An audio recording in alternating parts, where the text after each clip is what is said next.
નમસ્કાર, આપ જોઈ રહ્યા છો સ્પાર્ક ટુડે ન્યૂઝ. વડોદરા સ્થિત ઇમેજ આઈઓ ગ્રુપની સસ્ટેનેબિલિટી સબસિડિયરી એન્કોરા ESG દ્વારા વર્લ્ડ એન્વાયરમેન્ટની પૂર્વ સંધ્યાએ એન્વાયરમેન્ટ એન્ડ અસ શીર્ષક હેઠળ એક વિશેષ સત્રનું સફળતાપૂર્વક આયોજન કરવામાં આવ્યું. આ સત્રમાં પર્યાવરણને કેન્દ્રમાં રાખીને ગુજરાતના ઉદ્યોગ, શિક્ષણ, વિકાસ અને વ્યવસાયિક ક્ષેત્રના અગ્રણીઓએ પોતાના વિચારશીલ અભિગમ રજૂ કર્યા. પ્રસંગે 4 મહાનુભાવો, ઉદ્યોગ સંસ્થા, શિક્ષણ સંસ્થા, આર્કિટેક્ચરલ ક્ષેત્ર અને એન્કોરા ESGના પ્રતિનિધિઓએ પર્યાવરણ અંગેના વિવિધ દૃષ્ટિકોણની ચર્ચા કરી અને ઉપસ્થિત પત્રકારોને માહિતી આપી છે.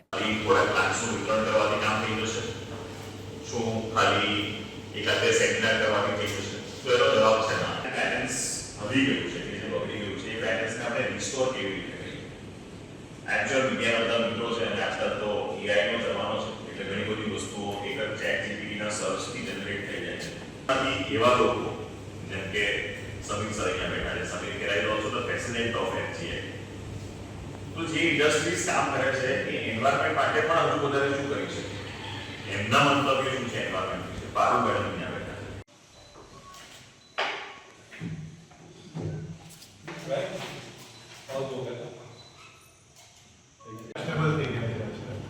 એટલે આપણે આ વર્ડ્સને આપણા ડિસ્કશનમાં ના મૂકીએ તો એવું લાગે કે આપણે થોડા બહુ જૂના જમાના. એક દિવસ એવો હોય છે કે જ્યારે બધા પેલા પ્લાન્ટ્સ ડિસ્ટ્રીબ્યુટ કરે ને રોપા રોપે, ફોટો પાડે ને પછી છઠ્ઠી જૂને ભૂલી જાય. માનવ સર્જિત છે એ હવે આપણે સ્વીકારવું હોય. ઘણા લોકો પહેલા એવું કહેતા હતા કે ગ્લોબલ વોર્મિંગ જેવી કોઈ વસ્તુ નથી, એ તો થિયરી છે. પણ હવે સાબિત થયેલું છે કે થિયરી નહીં, આપણી રિયાલિટી છે. આજે તમે ન્યૂઝપેપર ખોલીને જોશો તો દરરોજ એવરી ડે ન્યૂઝપેપરમાં તમને એક તો એવો કિસ્સો મળશે કે જે ક્લાઇમેટથી રિલેટેડ હોય, જે એન્વાયરમેન્ટથી રિલેટેડ હોય. Successful entrepreneurs from important verticals that is and will be in the future play a very deciding role.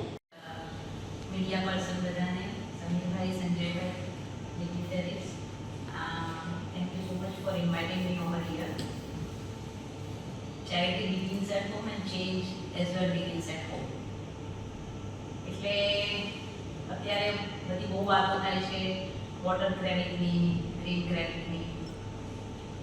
સૌથી પહેલાં હું એક વસ્તુ એવું કહેવા માંગીશ કે હું જે ઘરમાં રહું છું ત્યાં અમારા ડ્રાઈવર બધા મારાથી બહુ ત્રાસ કોબા પોગાડી ગયા છે. બીજું એક જ કારણ છે કે અમારા ઘરમાં બધા પાસે એક ગાડી છે. ગાડીને ધોવા માટે જે પાણીનો વપરાશ થાય છે તો આર્કિટેક્ટ અમારા બહુ સમજદાર હતા કે જ્યારે પણ કન્સ્ટ્રક્શન થતું હતું ઘરનું ત્યારે બેકયાર્ડમાં એમને એક ટેપ મૂકેલો હતો કે જેનાથી પાણીની પાઇપ કનેક્ટ થાય અને પાઇપ જોઈન કરી અને ગાડીઓ ધોવાય. એની હું સખત વિરોધમાં છું. પાણી એ બહુ રિલિજિયસલી વાપરવું જોઈએ એવું મારું પોતાનું પર્સનલ મંતવ્ય છે. એટલે હંમેશા ડ્રાઈવર લોકોને હું એવું કહેતી હોઉં છું કે ભાઈ બકેટ વાપરો, બકેટમાં પાણી લો અને પોછાથી તમે ગાડી સાફ કરો. એટલે કોઈ ડ્રાઈવરને ઓબ્વિયસલી ફિઝિકલ એક્સર્શન કોઈને પસંદ ના હોય એટલે ડ્રાઈવરો કબા પોકારી રહ્યા છે કે મેડમ ના આવે તો સારું. એટલે આ એક થયું વોટરનો વપરાશ, પાણીનો વપરાશ છે એને કોમન સેન્સથી વાપરો. ખાતે એન્કોરા કંપની એમને વર્લ્ડ એન્વાયરમેન્ટ ડેના દિવસે એક પ્રેસ કોન્ફરન્સનું આયોજન કર્યું છે જેમાં મને ઇન્વાઇટ કરવામાં આવી. અહીંયા સમીરભાઈ ખેરા, FGI પ્રેસિડેન્ટ, સંજયભાઈ નાયર, એન્કોરાના CMO, ક્ષિતિજભાઈ વગેરે હાજર રહ્યા હતા. એન્કોરાનું મુખ્ય ઉદ્દેશ એન્વાયરમેન્ટને બચાવવાનું અને કઈ રીતે water credit, solar energy, windmill energy અને સોલિડ વેસ્ટ મેનેજમેન્ટ અને વોટર વેસ્ટ મેનેજમેન્ટ અને રેઇન હાર્વેસ્ટિંગ સિસ્ટમથી ક્રેડિટ કંપનીને આપી શકાય એના ઉપર કામ કરી રહી છે. વર્લ્ડ એન્વાયરમેન્ટ ડેના દિવસે કઈ રીતે યુનિવર્સિટી, શૈક્ષણિક સંસ્થાઓ પાર્ટિસિપેટ કરી શકે એના માટે બોલવા માટે મને આજે અહીંયા આમંત્રિત કરવામાં આવી હતી. પારુલ યુનિવર્સિટી તરફથી સ્ટુડન્ટ્સને વર્લ્ડ એન્વાયરમેન્ટ ડેના દિવસે પ્લાન્ટેશન કરવા માટે, એનર્જીનું કન્ઝર્વેશન કેવી રીતે કરી શકાય એના માટે અને કરિક્યુલમમાં આ સબ્જેક્ટને ઇન્વોલ્વ કરી અને સ્ટુડન્ટ્સને એમાં જાગૃત કરી શકાય એ માટેના પ્રયાસો નિરંતર રૂપે હાથ ધરાય છે. યુનિવર્સિટીમાં વોટર વેસ્ટ મેનેજમેન્ટ માટે પોતાનો એસટીપી છે. સોલાર એનર્જી માટે હાઈએસ્ટ રૂફટોપ સોલારનું અમે પ્લાન્ટેશન કરી દીધેલું છે. આ ઉપરાંત પ્લાન્ટેશન માટે એનસીસી અને એનએસએસના વિદ્યાર્થીઓને અમે પ્રોત્સાહિત કરીએ છીએ અને દર વર્ષે લગભગ 4,500 જેટલા વૃક્ષોનું વાવેતર થાય છે, એની માવજત કરાય છે અને એ વૃક્ષ આજે વટવૃક્ષ બનીને કઈ રીતે ભવિષ્યની પેઢીને આ સંતુલિત વાતાવરણ આપી શકે એના માટેના દરેક પ્રયત્નો યુનિવર્સિટી દ્વારા કરવામાં આવે છે. એન્કોરા જે કંપની છે એનું જે આ પ્રયાસ છે આજે બહુ સરાહનીય છે. આ કંપની આજે જે ઇન્ડસ્ટ્રી અથવા તો જે સંસ્થાઓ એન્વાયરમેન્ટ બચાવવાના ભાગરૂપે કઈ રીતે આ પ્રયત્નો કરે અને એને ઇન્સેન્ટિવાઇઝ કેવી રીતે કરાય એના માટેના આજે પ્રયત્નો કરશે અને એન્કોરાને આ જે પ્રયત્ન કરે છે એના માટે યુનિવર્સિટી તરફથી પૂરતો સહયોગ અને સહકાર અમે આપીશું એવી અમારી ભાવના છે. Thank you. પ્રેસ મીટ હતું, સ્પેસિફિક પ્રેસ મીટ જ હતું, કેમ કે અમને એક તો આ વાત જે કરીએ છીએ એમને એવરી ટાઈમ અમે કરી શકીએ અને બીજું જે અમારા જે પાર્ટનર્સ છે જે પારુલ યુનિવર્સિટી અને જે ઇન્ડસ્ટ્રીઝ માટે એ લોકો સાથે અમારું કેવી રીતે પાર્ટનરશિપ થાય, કેવી રીતે અમે લોકો આ વાત ગરમ રાખીએ લોકો માટે. અને આ બેસિકલી વડોદરા માટે છે. ઇન્ડસ્ટ્રીઝ ઇન્સ્ટિટ્યુશન એટલે જે યુનિવર્સિટીઝ છે એ લોકો માટે બેસિકલી બધા સાથે જે વાત કરતો આવા આઈડિયાઝ આવે, લોકો શું કરી રહ્યા છે, યુનિવર્સિટીઝમાં શું કોર્સીસ નાખે છે, કેવી રીતે આપણે આ વાત આગળ કરી શકીએ અને પછી એ રીતે બીજા બધા ઇન્ડસ્ટ્રીઝ છે એ લોકો સાથે કરવા માંગીએ છીએ. આ બેસિકલી એટલા માટે છે. અમારો પ્રોગ્રામ બેસિકલી છે અમે લોકો જે કરી રહ્યા છે અસેસમેન્ટ્સ, અમે જે અમારું જે ટેકનોલોજી અમે લોન્ચ કરીએ છીએ આખું કાર્બન એક્સચેન્જ અને બીજું માર્કેટ પ્લેસ.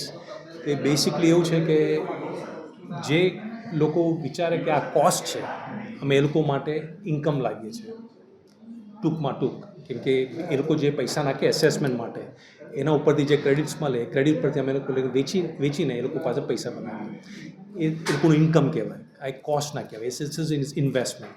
સો બેસિકલી એવા બધા પ્રોગ્રામ્સ રાખીને અમે જોયું છે કે આજે સસ્ટેનેબલ જે વાત ચાલે છે એ રીતે થોડું ફેશનેબલ કરવું અને જે વ્યક્તિ જે છે બધા એ લોકો સમજણ પડે લોકોને, એટલે બેસિકલી એ જ અમારો એફર્ટ્સ છે. હેપી કે આજે એન્કોરાએ આજે એમનું જે સોફ્ટ લોન્ચ છે એન્વાયરમેન્ટ સસ્ટેનેબિલિટી એ ઇન્ડસ્ટ્રીનું આજે એક દુખતું રથ છે કે ઘણા ઇન્ડસ્ટ્રી સસ્ટેનેબિલિટી માટે કંઈ કરવા માંગે છે અને હું ટિપિકલી એમએસએમઈની વાત કરું છું, બહુ મોટા ઇન્ડસ્ટ્રીની વાત નથી કરતો. કે એમએસએમઈને જે પ્રોબ્લેમ્સ છે આજે એક્સપોર્ટ કરતા હશે યુરોપમાં તો ત્યાં એમને કાર્બન ટેક્સનો પ્રોબ્લેમ છે. ઇન્ડિયામાં સપ્લાય ચેન ટોપ 1000 કંપનીઝમાં છે તો એમને BRSR રિપોર્ટિંગ કરવું પડે છે. એટલે આ બધી વસ્તુને જોવા માટે એમએસએમઈનો જે રિસોર્સ બેઝ છે એ બહુ નાનો છે. ના એમને પ્રોપર માણસ મળે છે કે ના એમને પ્રોપર ગાઈડન્સ મળે છે. જે ટોપ નોચ કન્સલ્ટન્ટ છે એમની ફીસ બહુ વધારે હોય છે એટલે એમને અફોર્ડેબિલિટીના ઇસ્યુ આવે છે. સો આવો પ્લેટફોર્મ જે એન્કોરા પ્રોવાઈડ કરવા માગે છે I think it is a good benefit for industry.